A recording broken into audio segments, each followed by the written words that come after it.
오늘 본문은 창세기 20장의 아주 일부분만을 읽어드렸는데, 이 창세기 20장엔 아비멜렉 왕, 그랄 왕 아비멜렉과 아브라함 중심의 이야기가 펼쳐져 있습니다. 오늘 저는 이 말씀을 통해서 세상을 두려워하지 않고 하나님을 두려워하는 삶을 살기로 저도 또 우리 성도님과 다시 한번 결단하는 시간을 가지면 좋겠는데요. 창세기 20장 앞부분에 보면 무슨 이유에선지는 모르겠지만 소돔과 고모라 성이 멸망한 뒤에 마물의 상수리 숲을 헤브론 지역에 거주하고 있던 아브라함이 이 네게브 땅으로 옮겨가서 그랄 땅에 거주하게 됩니다. 아브라함과 딸린 식솔들 얼마나 컸는지는 아실 거라고 생각하고요. 그 사람들이 유목 생활을 하고 있었잖아요. 그래서 여기저기 옮겨 다니면서 터를 찾아가고 있는데, 아무래도 그런 많은 사람들이 그 그랄 땅에 이미 거주하고 있었던 도시 왕국에 왔으니 서로 아마 긴장 상태가 있지 않았겠습니까? 그래서 아브라함이 두려운 마음이 생기는 거예요. 혹시나 무슨 일이 생기면 어떡하지? 나를 죽이면 어떡하지? 이제 이런 두려움이 생겨서 예전에 썼던 방법 있잖아요. 자신의 아내 사라를 누이라고 속이면서 자기의 목숨을 보존하게 됩니다. 그래서 그랄 왕 아비멜렉은 영문도 모른 채 사라를 데려갔다가 하나님께 호되게 혼이 나고 또 가족들의 태가 다치는 그런 벌을 받게 되죠. 우리는 이 말씀을 보면서 자연스럽게 무엇이 떠오르냐면 창세기 12장에 있었던 아브라함이 기근을 만나 애굽 땅에 갔을 때 했었던 그 모습이 자연스럽게 떠오르실 겁니다. 그때도 똑같이 바로왕 앞에서 이 사람은 내 누이다라고 속였고, 바로왕은 그런 줄 알고 아리따운 사례를 아내로 취하려고 하다가 크게 혼이 나고 벌을 받게 되죠. 그때 이 본문으로 그 창세기 12장 본문 바로왕 앞에서 아브라함이 했었던 이 행동에 대해서 우리 이광재 목사님이 설교를 하셨어요. 2달 전쯤일 텐데 어찌하여라는 제목으로 말씀을 전하셨거든요. 바로왕이 아브라함에게 이야기하죠. 어찌하여 네가 나를 속였냐, 어찌하여 내 아내를 누이라고 했느냐라고 책망을 듣습니다. 그러니까 하나님의 사람, 하나님의 백성이 이방 왕으로부터 너 어떻게 나를 속일 수 있어? 라고 책망을 받고 있는 거죠. 이때 아브라함이 당한 수치와 부끄러움은 결코 작은 게 아니었을 겁니다. 그냥 핵가족 몇 명의 가족의 아버지가 아니었고 수많은 식솔들이 있었어요. 그 가정의 대표인 사람이 자신의 아내, 겁이 나서 두려워서 자신의 아내를 거짓말로 속이고 목숨을 구걸하는 것처럼 보였을 수 있지 않을까요? 그래서 자기 가족들 앞에서 아마 아브라함은 계속 부끄러운 삶을 살지 않았을까 싶습니다. 그런데 하나님께서는 그런 아브라함에게 자비와 긍휼을 베푸셔서 구원해 주시죠. 건져 주십니다. 근데 이때 이 창세기 12장 본문을 가지고 우리 아이들이 날카로운 질문을 하는 거예요. 우리 아이들이 요즘 창세기 그림 성경을 읽고 그리고 질문하는 시간을 갖고 있는데, 아이들의 질문에 잘못은 분명 아브라함이 했는데 왜 벌을 바로왕이 받냐? 말이 안 되죠. 잘못한 사람이 벌을 받아야 되는데 바로왕이 벌을 받고 있으니까 도대체 왜 그런지를 이해를 할 수가 없는 거예요. 그래서 우리 현명한 우리 박신혜 목사님께서 GQ를 통해서 아이들에게 이런 설명을 해줬습니다. 당시 아브라함은 이제 하나님이 막 택한 이제 민족이 되는 거잖아요. 가정이 되는 거잖아요. 애굽, 이집트와 아브라함을 비교해 보면 정말 상대도 되지 않을 겁니다. 그렇죠? 정말 보잘것없는 한 가족을 하나님께서 이집트의 바로왕 앞에 보여주는 거예요. 얘네 뒤에 누가 있는지 아냐? 내가 있다. 하나님이라는 절대 신이 있다라는 걸 보여주고 싶으셨던 거예요. 그러니까 바로왕이 꼼짝 못하는 거잖아요. 두려워 떨잖아요. 자신의 그 사람들에게 이 질병이 찾아오니까. 그래서 바로왕이 두려운 마음으로 아브라함을 환대해서 내보내주지 않습니까? 성경은 아브라함이 왜 치사하고 비열하게 자신의 아내를 이렇게 지키지 못하고 자기 목숨을 구하려고 했는지에 대한 어떤 지적이나 비난의 목소리는 나오지 않습니다. 성경의 관심은 아브라함이 비록 그런 실수를 했지만 오히려 하나님의 존재를 드러내는 도구로 쓰신다는 걸 보여주고 있어요. 우리가 이 땅을 살아가면서 인생의 많은 여정 중에 고난과 어려움들이 찾아옵니다. 그럴 때 이 아브라함을 통해 배울 수 있는 게 뭐냐면, 우리가 반드시 올바른 선택을 해야 된다는 부담감을 갖잖아요. 내가 하나님의 뜻을 잘 골라서 잘 듣고 순종해야 된다라고 우리는 당연히 이렇게 교훈을 삼지만, 어쩌면 이 말씀을 통해서 하나님은 아브라함의 실수 연약함을 그대로 인정하고, 그럼에도 불구하고 내가 너를 통해 하나님의 뜻을, 하나님의 일을 이룰 거야라는 걸 보여준다라는 거죠. 우리의 연약함을 강조하고 싶은 게 아니라 하나님의 전능하심을 우리에게 보여주고 있는 겁니다. 어쨌든 지난번에 그런 실수가 있었어요. 시간적으로 뭐 한 20년 가까이 됐을 수도 있을 것 같은데, 아브라함이 똑같은 실수를 저지르잖아요. 그러니까 이 창세기 20장을 보면서 우리는 무슨 생각을 하냐면, 야, 진짜 아브라함 너무하네 라는 생각을 하게 되죠. 사라 입장에서 한번 생각해 보십시오. 살면서, 이 사람이랑 같이 살면서 벌써 두 번째예요. 내가 앞으로 계속 같이 살아야 되나 심각하게 고민했을 수도 있는 그런 상황이라는 거죠.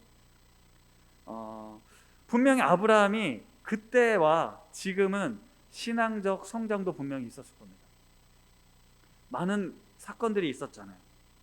그리고 그때보다 더 사회적으로 또 경제적으로 부유해지고 힘이 생겼을 거예요. 이집트보다 그랄은 아무래도 좀 더 작아 보이지 않았을까요? 그럼에도 불구하고 아브라함은 전혀 달라진 게 없는 것 같은 모습을 보여주는 거예요. 똑같이 두려워했고 똑같은 방법으로 위기를 모면하려고 합니다. 이 장면을 통해서 우리가 아무리 예수를 열심히 믿고 신앙이 성장한 것 같다 할지라도, 그리고 내가 놀라운 체험을 했다 할지라도, 아주 작은 부분에서 우리는 넘어질 수 있고, 아주 작은 유혹에 시험에 빠질 수 있고, 또 우리의 믿음이 식어지면 우리는 이 두려움의 문제를 계속 마주하게 되겠구나라는 생각을 하게 됐습니다. 더 재밌는 건 창세기 15장이에요. 창세기 15장에 하나님이 아브라함에게 직접 나타나셔서, 아브라함아 두려워하지 말아라, 나는 내 방패요 너의 큰 상급이다 라고 아주 똑똑하게 명확하게 세뇌시켜 주셨습니다. 이 말씀도 기억나시죠? 우리 주일 설교를 통해서 다 들려드렸어요. 한 달밖에 되지 않은 말씀, 박신혜 목사님께서 아멘이라는 제목으로 설교를 해주셨거든요. 하나님이 아브라함에게 나타나셔서, 아브라함아 왜 이렇게 걱정이 많냐, 왜 이렇게 염려하냐, 두려워하지 말아라, 놀라지 말아라, 내가 너의 방패가 되어줄 거야, 나는 너의 지극히 큰 상급이 된다 라고 말씀하셨어요. 그때 아브라함이 어떻게 반응했는지 아십니까? 아멘이라고 반응한 거예요. 맞습니다. 이제 더 이상 다시는 내가 하나님을 의심하거나 불신하는 행동하지 않겠습니다 라고 고백을 하죠. 그래서 하나님께서 아브라함에게 뭐라고 말씀하시냐면, 너의 믿음을 보고 내가 의로 여겼다라고 이야기를 하고 있습니다. 이제 됐다, 이제 어느 정도 됐구나라고 이야기를 하신 거예요. 그런데 오늘 이 충격적인 일들이 20장에 다시 한번 벌어지는 거죠. 그러니까 우리의 신앙은 계속해서 조금씩 성장해 가고 있지만 어느 순간 나락에 떨어지는 것 같고 실망스러운 때를 만나기도 합니다. 실패하기도 하지만 성공할 수도 있고, 피크앤밸리가 우리 삶에 계속 되는 거죠. 우리의 믿음의 여정이 그렇습니다.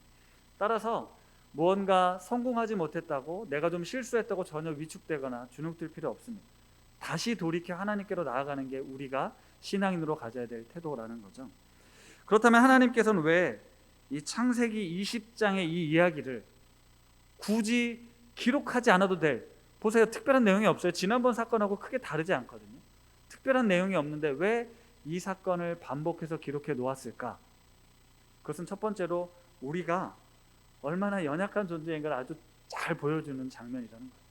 내가 아무리 그럴듯한, 이제 좀 된 것 같아라고 하지만 또 넘어질 수 있다는 그런 연약한 존재라는 걸 보여주는 거고요. 두 번째로는 하나님이 우리의 실수, 우리의 연약함에도 불구하고 하나님은 하나님의 약속을 성실하게 이루어 가시는 분이시라는 것. 그리고 세 번째는 하나님이 택한 백성들 뿐만 아니라 전혀 상관없는 저 이방의 그랄 땅의 백성들에게까지 하나님이 어떤 분이신가를 드러내시는, 이집트의 바로와 이집트 사람들 뿐만 아니라 이 그랄 땅에 있는 사람들에게까지, 그리고 마지막으로 아브라함의 이 사건을 통해서 세상과 사람을 두려워하지 말고 하나님을 두려워하라는 걸 가르쳐 주기 위함입니다. 아브라함에게 두려움이 찾아왔죠. 가장으로서 느끼는 아마 책임감이 엄청 무거웠을 거란 생각이 듭니다. 이런 두려움은 누구나 가질 수 있습니다. 적이랑 생존의 위협이 있으면 누구나 다 두려워하죠. 사람마다 차이가 있지만 모두 다 두려움의 감정을 갖고 살아갑니다. 우리가 믿음의 조상이라고 부르는 이 아브라함 역시도 이 두려움이 찾아왔을 때 믿음으로 행동하지 못하고 인간의 연약한 모습으로 실수하는 모습을 보여주고 있습니다. 이 아브라함을 대단한 사람이라고 우리가 물론 받아들이지만 그런 아브라함을 만드신 하나님이 더 대단한 분이시라는 거죠. 요즘 제가 완전함에 대해서 이제 묵상 중이라 말씀을 드렸는데, 하나님께서 내 앞에서 행하여 완전하라라고 말씀하셨을 때 그 완전함의 기준에 아브라함은 한참 미치지 못했습니다. 여전히 두려워하고 불안해하고 인간적인 수단과 방법으로 자신의 삶을 살아보려고 했었던 그런 사람이었습니다. 그런 아브라함에게 하나님, 너 또 실수했구나, 너 똑같은 일을 또 하는구나, 이번엔 한번 좀 당해봐라, 좀 고생 좀 해봐라, 하나님이 이렇게 하지 않으셨어요. 신실하신 하나님은 똑같은 범죄, 똑같은 실수, 똑같은 연약함을 보여준 아브라함을 다시금 그대로 품어주십니다. 하나님은 우리가 실수하지 않고 실패하지 않고 잘못된 선택을 하지 않도록 지켜보는 분이 아니시라, 어떤 순간에도 네가 실수할 수 있고 너의 연약함이 드러난다 할지라도 너 그 절망의 자리에서 머물러 있지 말고 다시 나에게로 나와라. 내가 너를 일으킬 거야. 내가 너를 회복할 거야. 내가 너를 구원할 거야. 그 하나님을 믿는 믿음으로 다시 돌아와라. 이것을 완전함으로 보신다라는 거죠. 하나님은 어쩌면 이 아브라함의 실수, 아브라함의 연약함을 기꺼이 창세기에 기록하시면서 하나님을 모르는 사람들에게 하나님이 당신이 선택한 사람 겨우 이 정도밖에 되지 않습니다라는 비아냥이나 조소를 당할 것, 스스로 깎아내릴 수 있음에도 불구하고 하나님은 이 장면을 오늘 우리에게 보여주시는 거예요. 최근 수요 성경 공부를 하면서 2주간 저에게 있었던 일입니다. 2주 전에 참 좌절하고 무너지는 일들이 있었는데요. 성경 공부를 앞두고 식탁에서 우리 아이들과 작은 마찰이 있었습니다. 그런데 이제 이 아이들하고 이제 어떤 불편한 일이 생기면 사람 마음이 아무 일도 없었던 것처럼 하기가 쉽지 않잖아요. 그래서 성경 공부하시는 성도님들에게 솔직히 이런 일이 있어서 좀 마음이 불편해서 사실 오늘 줌으로 접속하고 싶지 않았다. 그냥 어디 골방에 처박혀 있고 싶었는데 어쩌고저쩌고 하면서 제가 또 한참 이렇게 변명 아닌 변명들을 떨어놓고 성경 공부 끝내고 잘 마무리할 건데 잘 할 수 있도록 기도해 달라고 부탁을 드렸어요. 그리고 그날 저녁 우리 아이들과 창세기 그림 성경을 함께 하기 위해 모였습니다. 그리고 최근에 있었던 것 중에 가장 심한 정도로 폭발을 했죠. 생 난리를 쳤습니다. 제 입에서 하지 말아야 될 말들을 또다시 했습니다. 다 나가라. 내 집에서 다 나가라. 그동안 안전하게 지켰던 저희 아내까지 당신도 필요 없다. 당신도 나가라. 이렇게 해서는 못 살겠다. 왜 이렇게 시험이 더 심하게 찾아오는지 모르겠는데요.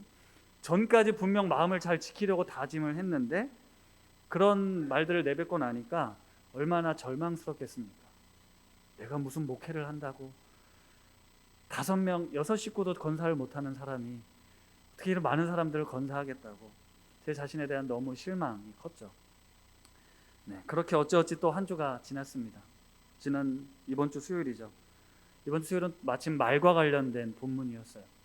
시작 전에 사실 지난주에 저희 실패담을 이야기하면서 온전한 사람 이런 얘기를 해야겠다 싶었는데 또 성경 공부를 앞두고 또다시 한 놈이 저를 건드려서 또 욱하고 말았습니다. 결국 그 성경 공부 시간은 성경을 가르치는 사람의 실패 이야기, 그러면서 이제 너도 나도 연약함들을 이제 이야기할 수 있었는데요. 이렇게 고백하는 것도 사실 저의 실패 간증입니다. 실패 간증.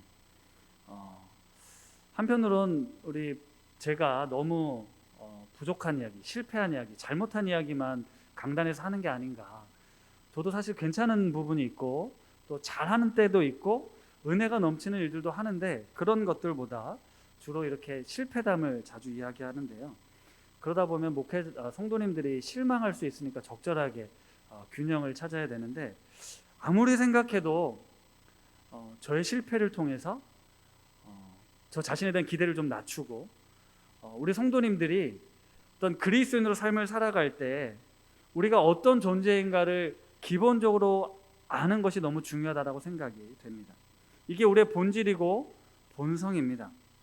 그동안 교회는 자신의 있는 모습을 그대로 드러내기보다는 되어야 하는 모습, 해야만 하는 모습을 하는 사람으로 존재해야 된다라고, 목회자는 이래야만 하고 우리 장로님은 이래야 하고 우리 권사님은 이래야만 한다라는 그런 관념이 있다 보니까 주일날 오면, 성도들을 만나면 그럴듯한 모습으로 내가 비춰져야 한다는 생각이 너무 많았습니다. 그래서 나의 솔직함, 나의 정직함을 드러내면 누군가 비난할 것 같고 웃을 것 같고 비하할 것 같은 생각에 자꾸 가면을 쓰는 거예요. 그리고 서로 불편하지 않을 정도의 수준으로 우리가 살아가고 있다는 거죠. 교회에서조차 말입니다. 처음에 서두에 말씀드린 것처럼 성공한 이야기, 잘된 이야기를 들려주고 그렇게 살아야 돼, 우리도 그렇게 될 수 있어 라고 다름질치다가 수많은 사람들이 실패하고 좌절하고 낙심한 채 다시 가면을 쓰고 신앙생활을 하고 있다는 거예요. 이게 우리의 실존입니다. 그런 우리를 하나님이 찾아오신다는 거예요. 하나님의 사랑, 하나님의 은혜는 감히 헤아릴 수가 없습니다. 그런 우리를 온전한 모습 그대로, 있는 모습 그대로 받아주시는 분이 바로 하나님이세요. 그러면서 이 땅을 살아가는 우리들에게 두려워하지 말아라 라고 말씀하시는 거예요.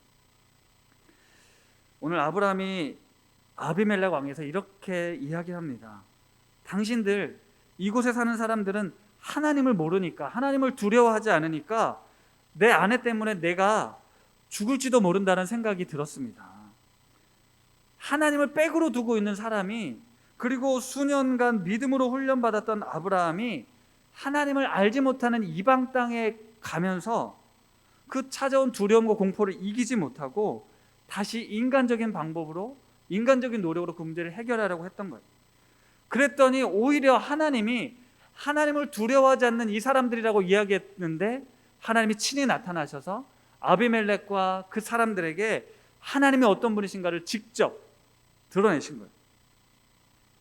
이어지는 창세기 21장 뒷부분에 보면 이 아비멜렉과 군대 장관 비골이라는 사람이 아브라함을 찾아오거든요. 이렇게 이야기합니다. 아브라함, 당신이 무슨 일을 하든지 하나님이 너와 함께 계신다는 걸 우리가 보았습니다. 아브라함이 잘나서가 아니에요. 하나님이 그런 아브라함, 아주 보잘것없는 아브라함을 통해 하나님의 존재를 드러내셨다라는 거예요. 그래서 우리의 화친을 맺고 싸우지 말자라고 오히려 아비멜렉이 찾아와서 화친조약을 맺거든요. 아마 이 사건을 통해 아브라함은 다시 한번 하나님이 어떤 분이신지 또 다시 깨달았을 겁니다. 하나님에 대한 두려운 마음을 갖게 됐을 거예요. 여기서 말하는 두려움, 오늘 설교 제목에서 말하는 두려움은 그래서 좀 다른 두려움인데요. 첫 번째 두려워 말라라는 건 이 세상 사람, 환경, 그런 것에 대해서 두려워하지 말아라. 두 번째, 두려워하라는 것은 하나님을 두려워하라. 이 말을 어려운 말로 뭐라고 합니까? 경외하라는 말을 씁니다. 경외, 존경하는 마음으로 삼가 조심하는 것. 무서움과 공포가 아니라 하나님의 주권과 하나님의 일하심을 인정하는 거룩한 두려움이 바로 경외입니다. 성경은 이 경외라는 단어가 창세기부터 요한계시록까지 수도 없이 반복이 되고 있어요. 두려워하지 말라는 말씀도 계속해서 반복되고 있습니다. 한번 보십시오. 요즘 아마 하나씩 말씀 들으시면서도 경외하라, 여호와를 경외하라, 그것이 지혜다, 이런 이야기 많이 들으셨을 거예요. 정말로 많은 성경의 이야기 속에 하나님을 두려워하고 하나님을 경외하는 것에 대해서 우리에게 이야기를 하고 있습니다. 그러면서 오늘 설교를 주면서 깨달았죠. 우리는 살면서 앞으로도 계속해서 이 두려움을 마주하게 될 거다. 하나님이 이 사건을 통해서, 이 굳이 반복하지 않아도 될 이 사건을 통해서 네가 이제 괜찮아질 거라고 생각하지? 조금 지나봐, 다시 또 올걸? 그럴 때 어떻게 해야 되지? 나를 바라보라. 나를 경외하라, 이 말씀하는 거예요. 요즘 좀 많이 줄어들어서 백신은 접종수가 늘었지만 백신에 대한 공포와 두려움이 있는 분들이 있었습니다. 음모론을 제기하는 사람들도 있고요. 그런 두려움이 어떤 사람들에겐 아무렇지 않은데 반해서 어떤 사람들에겐 심각한 두려움으로 찾아옵니다. 며칠 전에 이런 기사가 있었어요. 아프리카 콩고에 화산이 폭발했잖아요. 화산 폭발한 이야기를 듣고 우리나라에도 아직 활화산들이 있는데 요즘 움직임이 심상치 않다, 이런 기사가 있습니다. 근데 그런 기사를 봐도 아무렇지 않은 사람이 있는가 하면 갑자기 화산에 대한 공포심을 갖는 사람들이 생겨요. 공포나 두려움은 이렇게 무섭습니다. 기상이변, 자연재해가 요즘 화두잖아요. 이제 지구의 종말이 얼마 남지 않았다. 우리 아이들이 컸을 때 그 미래는 암울할 수 있다. 이런 불안한 전망들이 많이 나옵니다. 근데 제가 최근에 이 기후 재앙에 대한 반발한 책을 되게 접하게 됐어요. 지구를 위한다는 착각이라는 책이었는데 이 종말론적 환경주의자들이 얼마나 극도의 두려움으로 우리를 위협하고 있는지를 지적하는 책이었어요. 뿐만이 아니죠.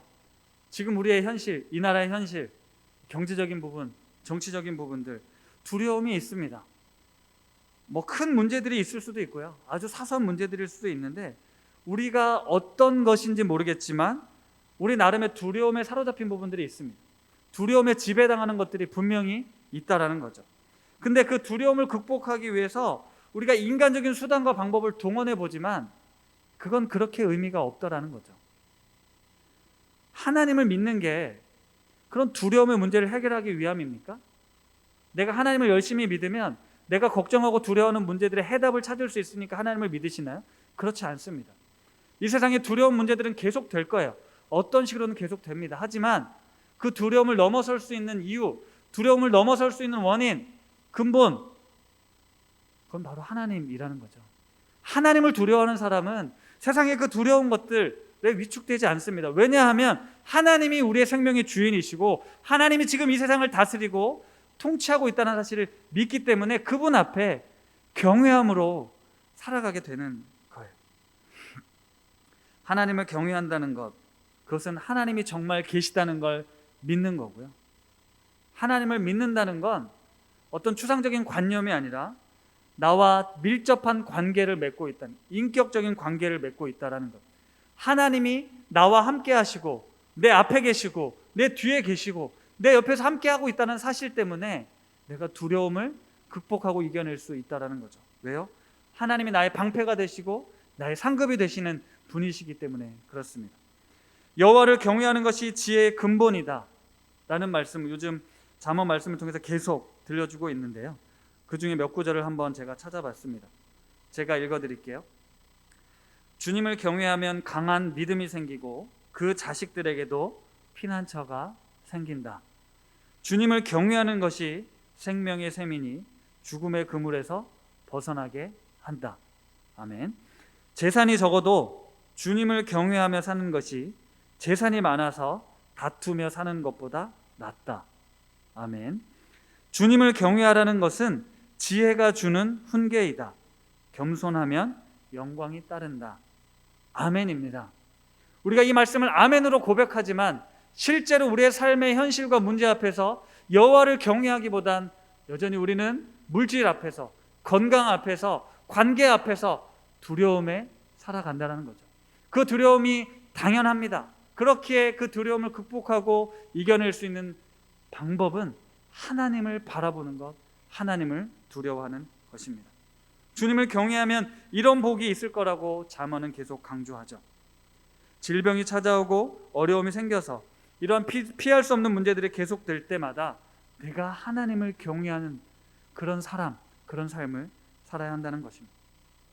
때론 나의 실수, 나의 잘못, 그것으로 인한 문제들이 생길 수 있습니다. 사회 구조적인 문제일 수도 있습니다. 아니면 인간의 힘으로 어찌할 수 없는 자연의 거대한 힘 앞에 우리는 두려움에 휩싸일 수 있습니다.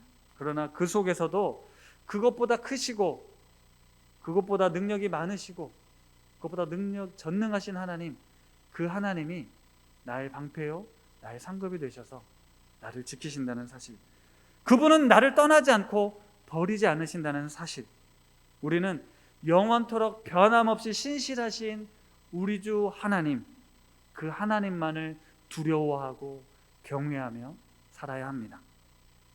전도서 12장 13절 말씀입니다.